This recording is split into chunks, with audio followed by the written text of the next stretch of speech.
Welcome to Strategic Story Sharing. If you are here, it is probably because you are in a role where you are expected to share your story or your lived experience in some leadership capacity. We hope today's training can help provide some helpful guidance and spark good conversation.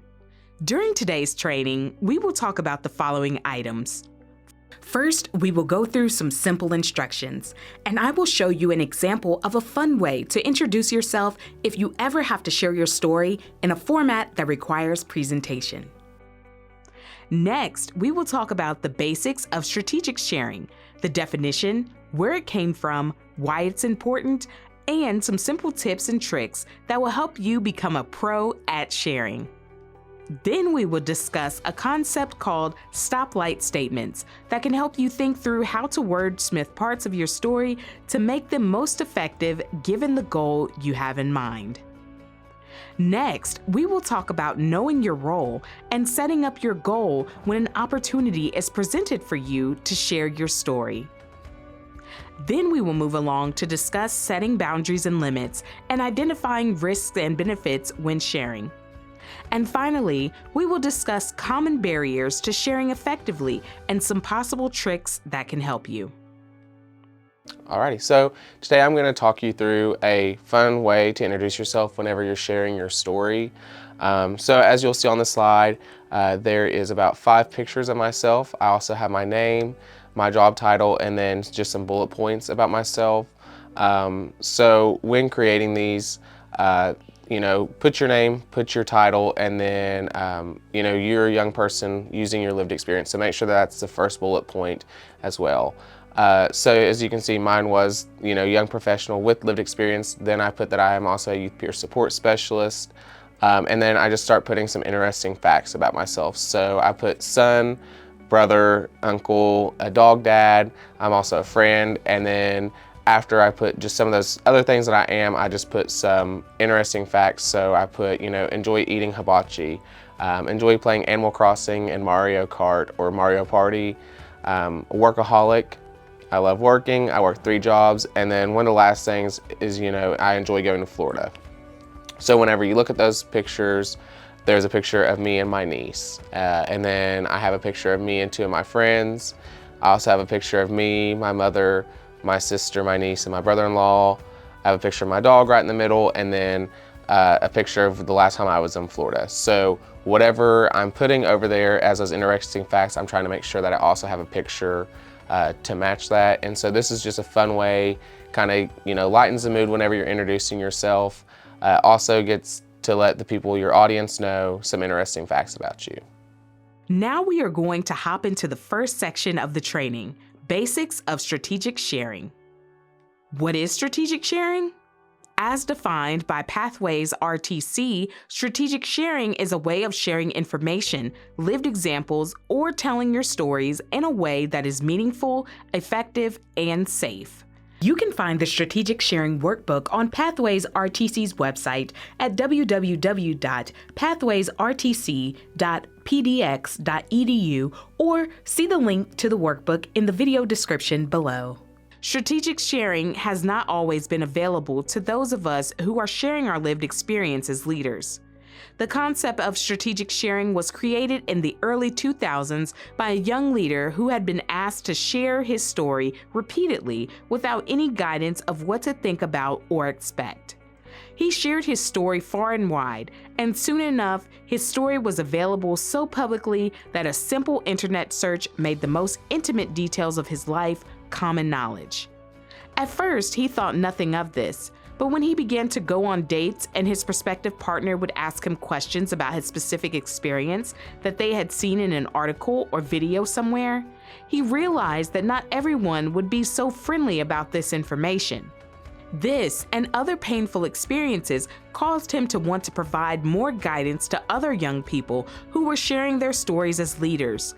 So he teamed up with the folks at Pathways Research and Training Center, RTC, in Oregon to develop a workbook that could help other young people protect themselves and others while also using their powerful stories to create changes.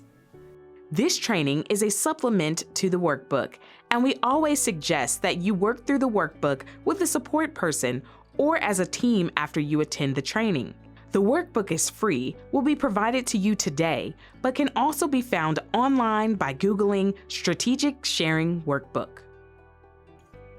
So why does strategic sharing matter to us? Your story is powerful. Like the quote on this slide says, stories can heal and empower others. But this can only be accomplished if we are strategic with how we share. Story sharing is also one of the most effective ways we can learn, teach, and inspire each other. We are most effective with this when we are able to think through how and when we share. Your story can help you reach a goal you have, even if it's not conscious. When we share, we always have a reason. We will talk about our goals and sharing later today. Keep safety in mind. Story sharing in a strategic way also helps us to create a safe environment for ourselves and others. If we are overcome with emotion, it can be hard to stay effective when sharing. Similarly, if our audience or who we are sharing to is overcome with emotion, they may not be able to get what we are trying to give them when sharing our stories. In line with thinking about the safety pieces of strategic sharing, let's discuss some ways you can protect yourself while sharing. Most of today's information will help to think through safety for yourself and others. In this slide, there is some good information about protecting yourself that are not covered in other places in this presentation. Sometimes when sharing your story, it's possible that something will come up that makes you feel uncomfortable. If you feel you need a moment to gather your feelings, it's important to have the following: an identified and agreed upon contact or support person. This can be a family member, a friend, a colleague, a coach, or mentor. It is vital that you communicate with this person and they know when you might need to call them and what they can do to support you. Example, for Jesse, he usually leans on his TAYLRD state team for this. He will tell the team when he is sharing and usually debriefs with at least one person from the team afterward. Depending on the event, he may ask them to be there too. Usually the team helps Jesse to identify ways he can improve next time or even reassure him that he was effective. A safe place to go when things get heavy ahead of time. This is especially important if you are sharing in an environment that is new to you or that is not your home. You may want to scope out an area ahead of sharing and identify a bathroom, an office, or somewhere private and safe to go that you can quickly go in case you need to break in order to calm down or ground yourself. General example. For Jesse, this is usually a small bathroom or his car if he has one with him. Strong awareness of personal triggers. This also includes an awareness of your own responses to trauma. This can look different for everyone. In preparation to share in most settings, you may be able to look on an agenda or ask a support person to help you think through what topics could be up for discussion. Anticipating what to expect ahead of time can help you get yourself in the right headspace to share effectively. An exit strategy. Exiting a situation can look different in each situation. If you are sharing one-on-one, you might ask for a bathroom break or something like that. If you are sharing in a group setting, like in a panel format, for example, you may need to rely on others to support you if you need to exit. Having nonverbal cues can help here, or even being willing to pass. Sometimes, when you're sharing your personal story, things can impact your audience in ways that can be hard to predict, challenging, and even unintentionally damaging. The best way to mitigate these possibilities is by encouraging people to take breaks if they need them. It is usually best to do this before you get too deep into sharing. This also works best for group settings, but if you're comfortable allowing this for one-on-one settings, you can also encourage that. Base what you say and how much you share on what your goal in sharing is. We will discuss the details of this in the next section. Utilize the stoplight statement throughout the process to decide how much to share. Again, this is in the next section. Please keep this in mind. Along with knowing how to keep yourself and your audience safe, it is also a good idea to keep some things in mind that you prepare before sharing your story. Here are some extra tips to keep in mind when thinking about sharing. If you are sharing in a group, meet beforehand to work out turn order and other details. Preparedness and planning may seem mundane, but it is key to success. Sometimes it's okay to tell a secondhand story. Just do not use names or unique clues to give away a person's identity. If possible, notify the person before you share to make sure they are okay with it, especially if they are attending the event. Have a bio on hand: name, age, role, experience, and why you're passionate about the work you do. This can help you not think about it too much in the instance you are introducing yourself before sharing. You can keep this on a sticky note or on the notes in your phone so it is handy. One thing that is not often talked about in the strategic sharing space is self-care and how it applies to opening up and sharing your lived experience. It is normal that opening up about past experiences, both good and bad, can be exhausting. Think about what you can do before, during, and after sharing that can help you manage your wellness. Before an event, you can try your best to make sure you have a good night's rest, a light meal, and make sure you are hydrated. Anything you can do before you share can go a long way in keeping yourself comfortable and on target to reach your goal. During sharing, there are many things you can do to help yourself. Some strategies that are common are to have a small fidget, to move around in a room for in-person trainings, to have note cards, and to have water with you. We will talk about that in the last section of the training. After you share, it is important to debrief with somebody within 48 hours. You can discuss what went well, what could have gone better, and anything you wish to do differently next time. This will help you grow with your experience and provide an opportunity to celebrate a job well done. When following through or ending your time sharing, there are a couple of things to keep in mind. For the most part, you want to try to end on a positive or hopeful note. It is very easy when sharing your lived experience to unintentionally leave the audience feeling a loss of hope or with some feelings of despair, especially if you are sharing something that might have been traumatic. For this reason, you can talk about what life is like now or a goal that you are working towards in spite of the challenges that you might have faced in life towards the end of your sharing. General example: I may tell the audience about how my time in residential treatment only made my life worse for a period of time, but now that I am an adult, I have an incredibly rewarding job and I'm working to complete my education.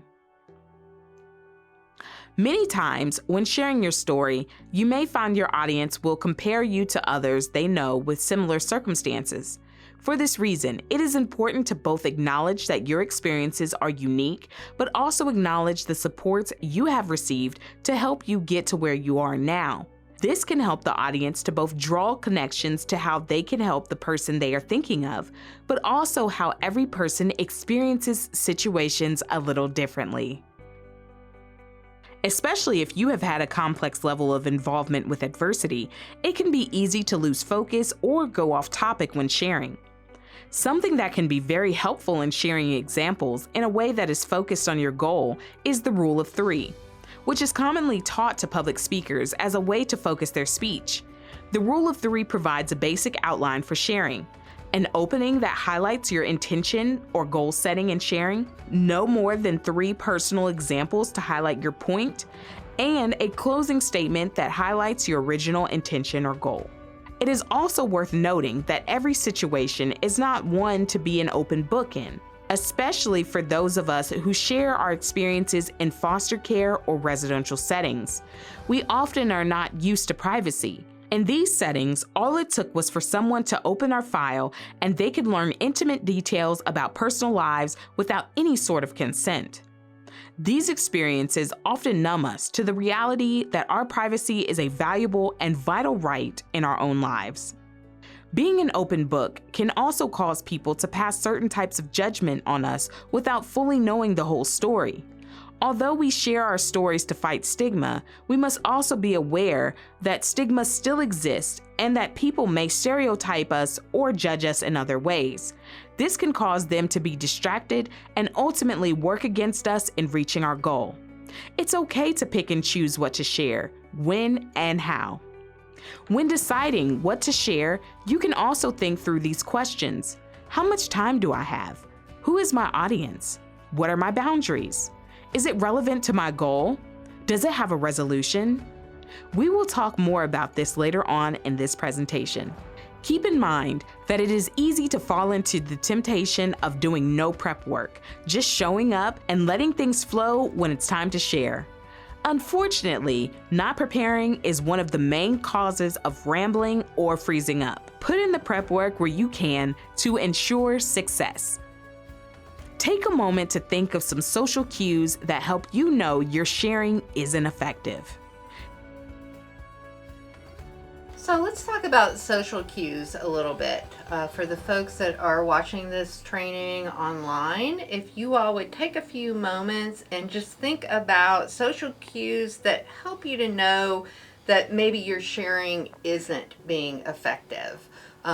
And then we'll talk about that a little bit. I'm kind of thinking when maybe if someone turns away from you, or if they had a shocked face, what other social cues would tell you that they're not responding to what you're saying?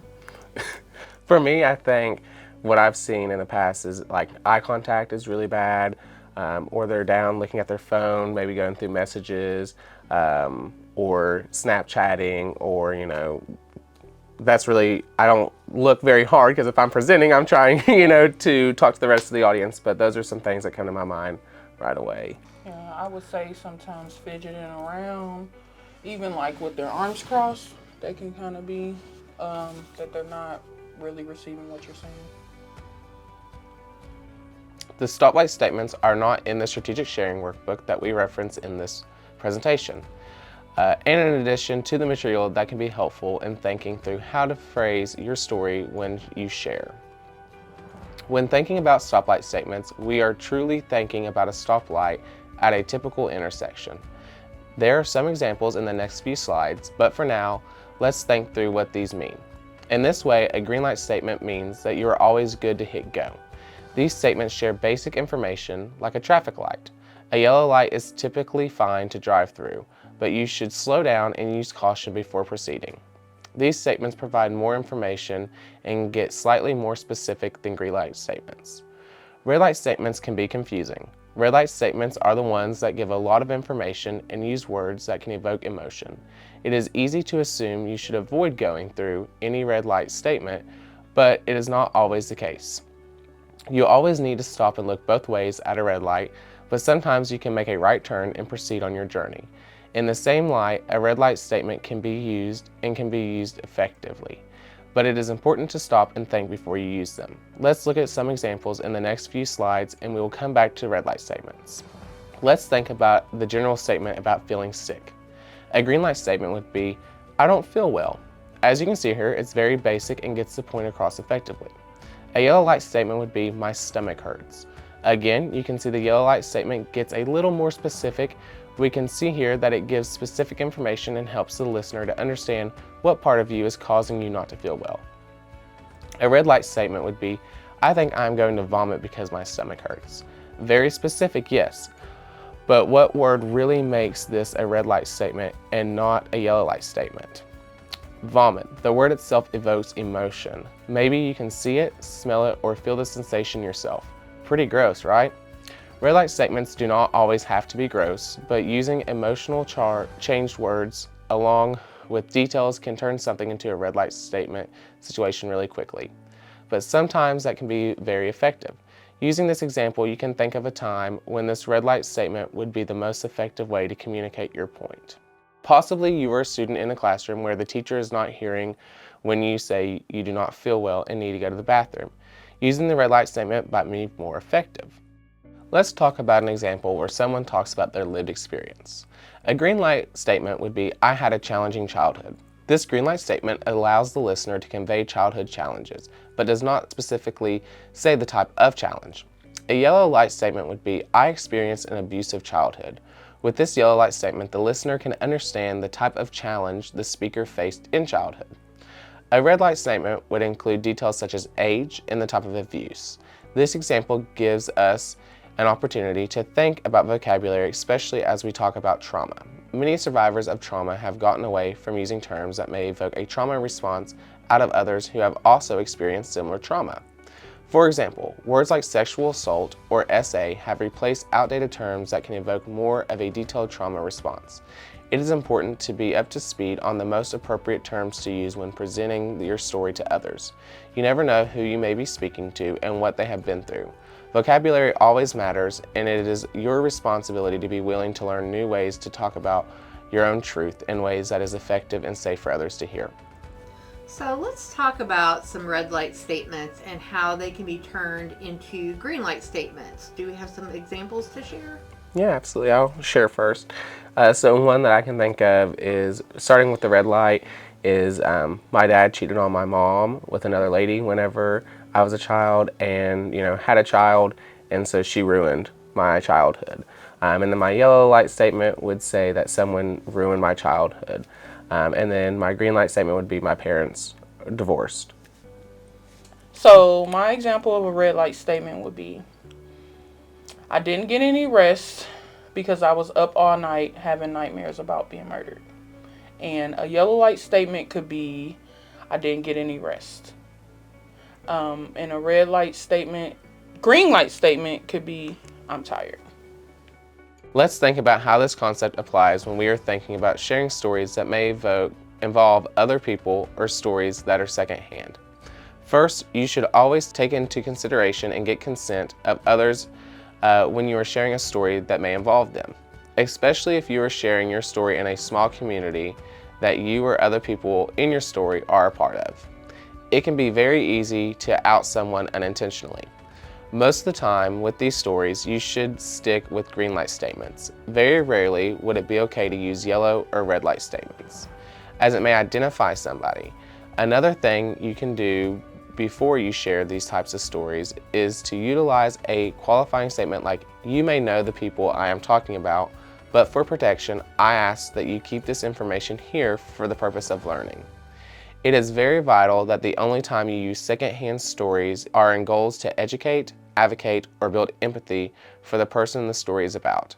Telling a story in a way that can make a person who is not there share it directly themselves be seen in a bad light can damage your credibility and more.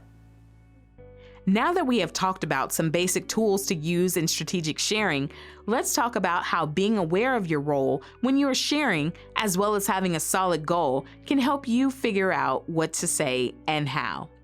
In the Youth and Family Peer Support Core Competency Training, we talk about the many roles we have as peer support specialists. Peer support specialists are people with lived experience with a behavioral health challenge. Just like peer supports, those of us who share as leaders wear our roles like hats. Have you ever heard someone say, I am wearing multiple hats? Just like the saying, you can be in multiple roles at one time. The main hats we wear when sharing our story are listed here. This is not an exclusive list, but it captures the majority of the hats we wear. Someone sharing with their recruiter hat on may share their story as a way to recruit someone to some sort of movement or mission. For example, I could share my story to get another young person to join the youth council or to attend a drop-in center. If someone is sharing their story as an advocate for themselves and/or others, they may share their lived experience as a way to show public or outward support of some sort of cause or a change that would be made. This can be as large as legislative change, but also as simple as speaking up about your experience to decision makers within a program or agency. At the same time that you need to be aware of your role or hat you are wearing, it is also important to have a solid goal in order to craft the way you share.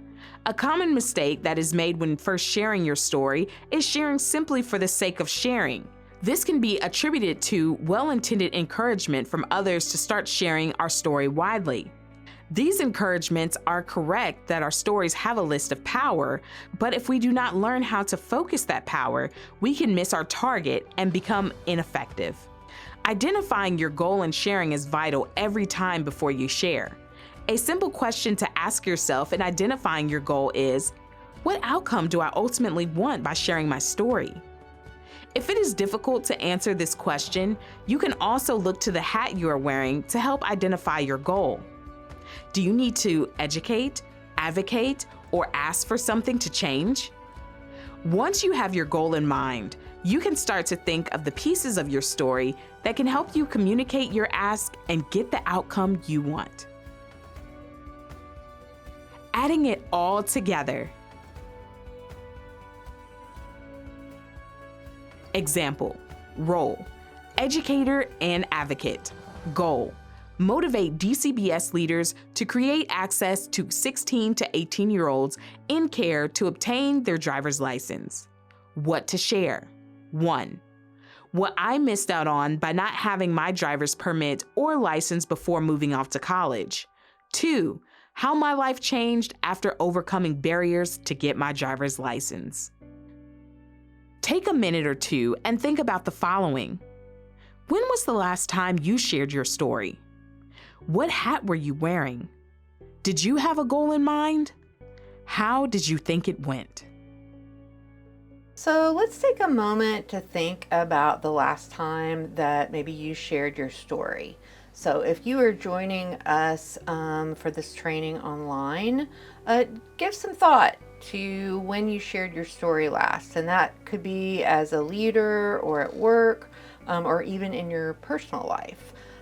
So we'll talk about maybe the last time you shared your story, Jesse. When was that? When was the last time? So the last time that I shared part of my story probably would have been back in March or April. I was at one of the drop-in centers talking to some of the staff before the youth came in for open access hours. And we all just sat down and we started talking about some of our lived experiences that we had went through, especially talking about losing parents at a young age and some of the anger, resentment that you have with that. And so that was probably the last time that I shared my story. What hat were you wearing at the time?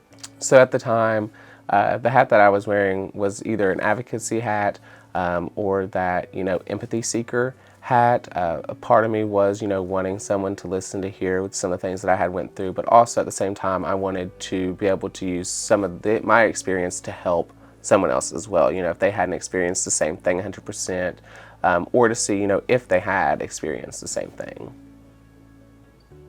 So what I'm hearing too is that was kind of your goal that you had in mind. Yeah, that really ultimately was the goal, was to share some of the experiences that I've went through, some of the anger, some of the resentment, some of the things that I didn't get to have that closure with a parent. And while having those conversations, there was ultimately a lot of other people who had a lot of closure, that they didn't get to have either. And they had some resentment and talked about, that actually that's natural to have that resentment. In some ways, they've been working through it. And then how do you think it went? I think overall it went really well. And for me too, I ended up learning some things about people that I didn't know that they had lost their parents, and it really made a connection with some of the other staff at the drop-in center and also some of the young adults that were there at the drop-in center before the open access hours for, those 16 to 18-year-olds. So. Thank you. Sometimes the possibilities of what you can share feel overwhelming. As we have already stated, our stories have a lot of power, and as the person who owns our stories, it is important that we set boundaries and limits and learn to weigh risks and benefits in thinking about sharing. In this presentation, we use another driving reference to discuss how we can relate to boundaries and limits in sharing our experiences. Think of this concept like a parking lot. In a parking lot, we all have lines that indicate where we should park. Your boundaries are represented by the yellow lines of your parking spot. Your limits are how close you are willing to get to that line. Maybe you are most comfortable right in the center. In this way, you tend to not take a lot of risks in sharing your story.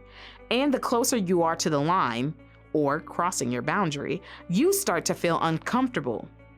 Maybe you are okay with going right up to the line. This may be because you need to get to where you are going quickly, or that the car next to you has crossed your boundaries. In this instance, you may feel it is appropriate to push your limits. Most of us can agree that it is rarely ever a good idea to cross the yellow line completely, but sometimes it is not so clear. For certain boundaries, there are very clear and bright boundaries not to cross. Naming names in your story or telling others stories without their permission is a clear boundary not to cross. This can damage your credibility by making it seem like you are disregarding others' boundaries or bad-mouthing them. Giving false information or misinformation is also a big boundary not to cross when sharing our stories. This can happen when you are not feeling heard, and the temptation to exaggerate can be strong in these circumstances. Eventually, misinformation can damage your credibility and reputation, and may even cause a general mistrust of all people with lived experience. Bad-mouthing is also a slippery slope when talking about negative experiences with adversity, especially if we hope to partner for changes. Bad-mouthing can cause us to be seen as having an us against them mindset, and it is not always conducive to constructive conversation about what needs to be changed. In the same light, we must certainly be willing to be real about the adversity we have faced. We just need to make sure we are being constructive when doing so. What makes criticism constructive? It's simple, really. To be constructive, we must provide a solution or communicate our willingness to be part of finding the solution. Some boundaries are a little less clear and may vary given different types of circumstances. We call these gray areas because they are not black and white, but a combination of both. Like setting boundaries, weighing the risks and benefits to sharing is a crucial part of the process of staying effective and choosing what you share. Good morning, T. How are you? Good morning. I'm fine. How are you? I'm good. All right, so today we're going to go over the benefits and risk section out of the strategic sharing workbook. So that will be exercise 2. And did you go ahead and get that finished today? Yes, I did. So basically the parts that you really focused on in here was benefits of sharing, and that was split into 3 categories: the education, positive change promotion, and personal growth and development. And then the 4 different categories in the risk of sharing was personal relationships, professional relationships, stigma exposure, and emotional well-being. So those will really be basically all the answers to your questions today as we go through this exercise. So we'll go ahead and get started off with number 1 whenever you're ready. It should be on page 24. Looks like you skipped. There we go. All right, so the following scenarios will provide you with the opportunity to test your knowledge of the risk and benefits of sharing your stories.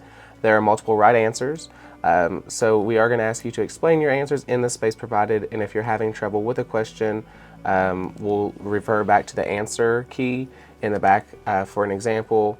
And then at the end of these questions, you'll have the opportunity to identify some of the risks and benefits that you have seen or that you think you will see in your advocacy work. So that will be at the very end after we go through these different scenarios. Okay. So the first scenario is Peter is in foster care and is about to attend his case planning meeting.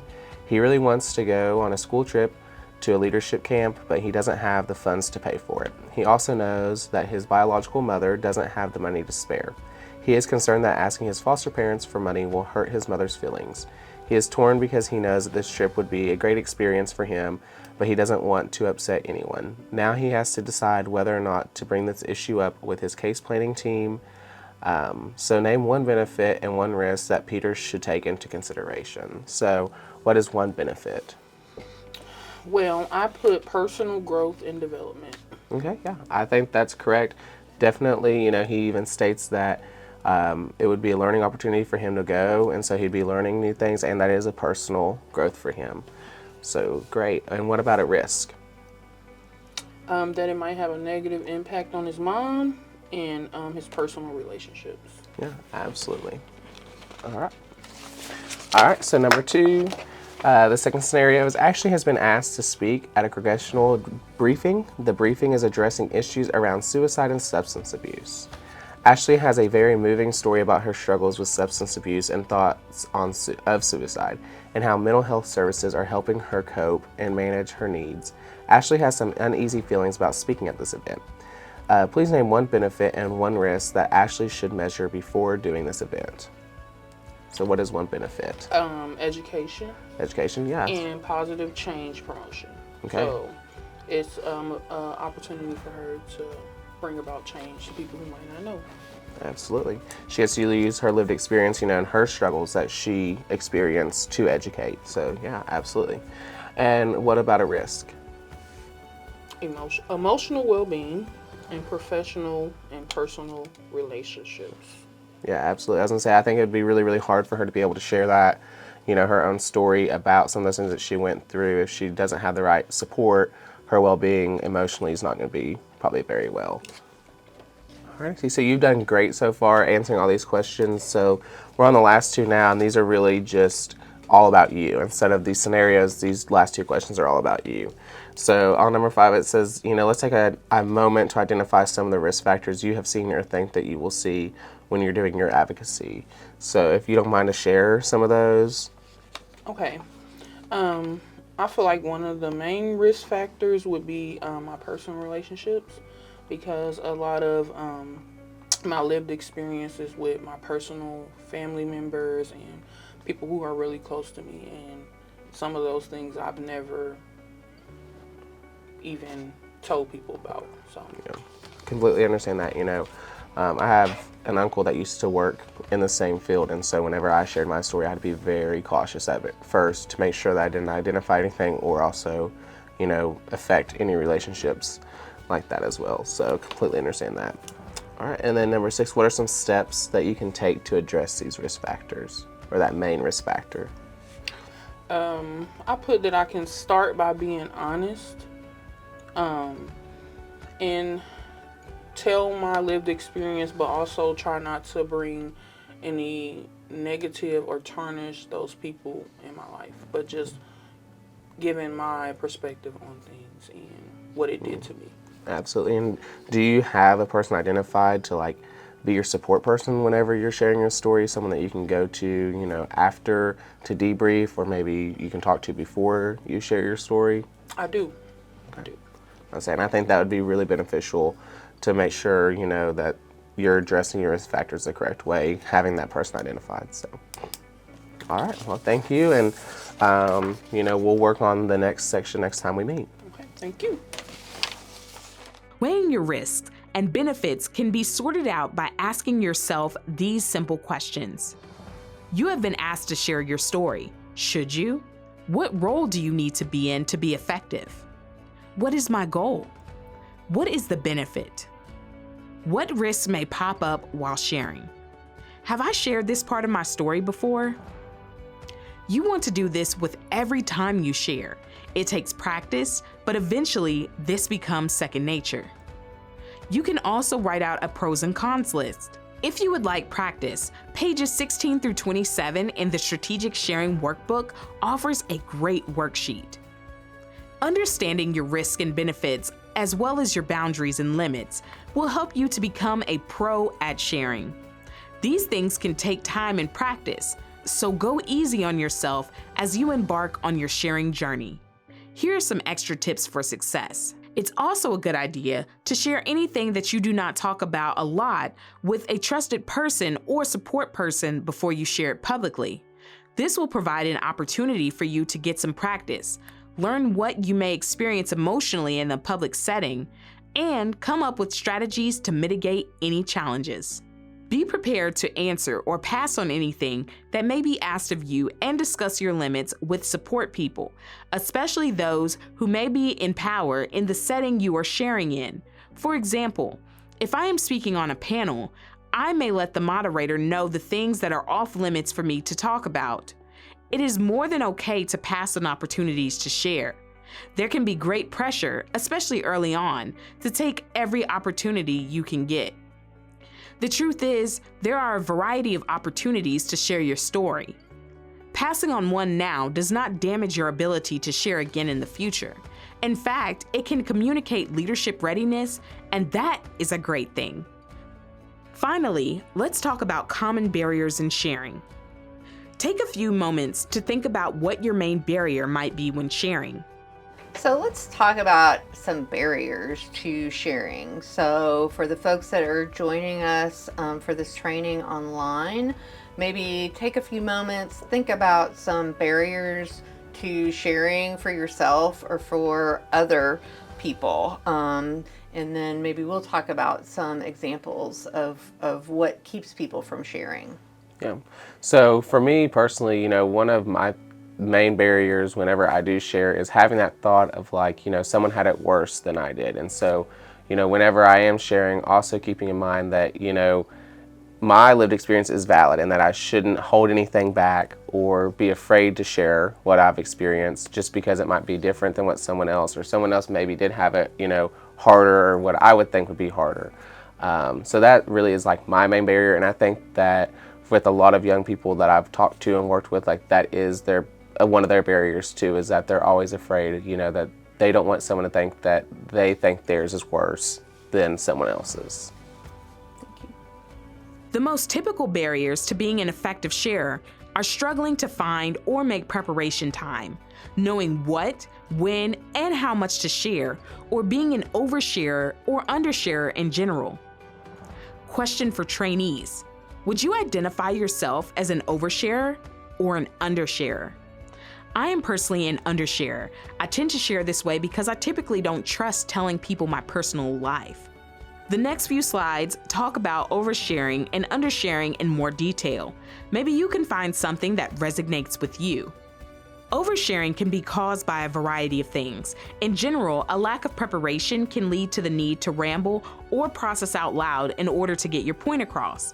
Also, a general and deep need to feel heard can cause oversharing. A need to feel heard can be developed early on in life when experiencing oppression or emotional trauma. The opportunity to be heard may feel exciting or even intoxicating and compel you to share more than necessary.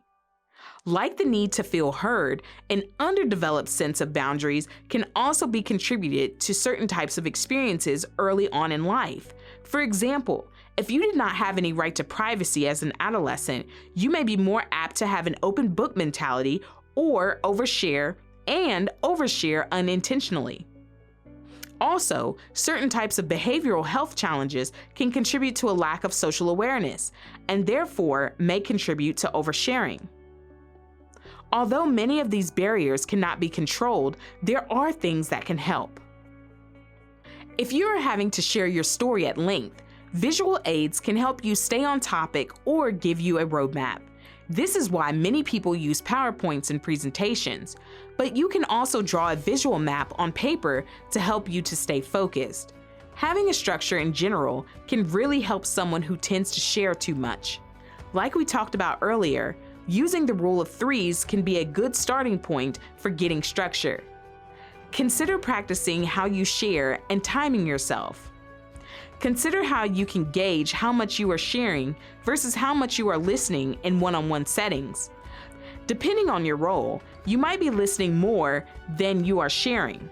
Be aware of the body language of those around you. Like most other strategic sharing concepts, practice and experience will help you improve. Undersharing is, in general, caused by a few different things. Certain types of anxiety can make it difficult to process quickly, thus you may feel like it's hard to speak on your feet. You may also struggle to see the value in your story. Given our diverse experiences, we can trick ourselves into comparing our stories to others. Maybe you feel like you had it better, or do not have anything relevant or big to add. Fear of vulnerability can be born out of similar emotional traumas that cause the oversharer to feel the need to be heard. Maybe you have had bad experiences with vulnerability, but vulnerability and authenticity, when used in the correct way, are powerful tools. Lack of preparedness can also leave you feeling stumped or at a loss for words, thus cause you to share less than necessary or nothing at all. Not having explored your story thoroughly can contribute to not fully seeing the value in your story or know how to share the things that you have been through in a way that helps meet a goal. Again, these may be barriers, but there are certainly things that can help an undersharer to start to share more. For undersharers, using the public speaking technique called the BRIEF method can help quite a bit. BRIEF is an acronym that stands for Believe, Rehearse, Interesting, Edit, Fun, and can be found on YouTube if you wish to learn more. Confidence building exercises like affirmations, listening to music that empowers you, challenging your inner critic, and taking on an alter ego before sharing can go a long way as well. If you struggle to know what to share, consider doing something to help yourself explore your life story a little bit more. Exercises like milestones, also known as story beading, can help. This is an exercise where you make a bracelet or necklace using beads to represent big events in your life in order. Each bead you pick can represent visually what the milestone or big life event was about. You can also journal about your life or create a PowerPoint with pictures that represent the phases of your life: baby, toddler, elementary school, middle school, high school, young adult, etc. If you get anxiety while speaking, it can cause some physical symptoms that add to the distraction you may be facing. Maybe you get hot and start to sweat. Holding a cold bottle of water or even refrigerating some clay or Play-Doh to fidget with while speaking can cool your body temperature down and help to keep you comfortable. Maybe you start to breathe faster or lose track of your breathing. Taking a few seconds of silence to slow down your breath can help in between your sentences. Maybe you get a dry mouth. Keeping water on hand and taking a moment to take a sip can also help. Again, like most other strategic sharing concepts, practice and experience will help you improve. Most importantly, as leaders, we aim for improvement and not perfection. For more information, please contact Jessie Dillow at jessie@kentuckypartnership.org. Thank you for your time today and for attending Strategic Sharing.